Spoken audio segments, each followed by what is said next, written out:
Te būs triks, kā jebko padarīt skaļāku. Vienalga, vai tā ir Netflix filma, vai tas ir YouTube video, vai tas ir kaut kas Facebookā, TikTokā. Ja tu to vari paskatīties pārlūkā, tu to vari padarīt skaļāku. Man bija situācijas, kur es Zoomā vai Google Meet ar kādu sazinos, un cilvēks nepareizi nokonfigurējis mikrofonu, un tāpēc es viņu knapi var dzirdēt. Ar šo rīku es varu pacelt to skaņu vairāk kā 100%, un tad es visu dzirdu lieliski.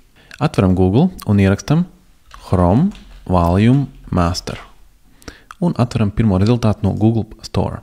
Šeit mēs redzam spraudni, kuru varam pievienot pārlūkam Chrome. To mēs tagad izdaram, apstiprinam.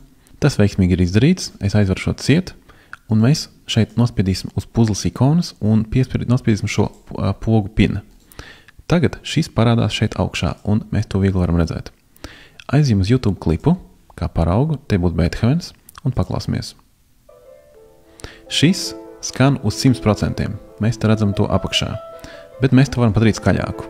Aizjām uz šo te augšā un pagriežam no 100% uz lielāku, teiksim uz 600.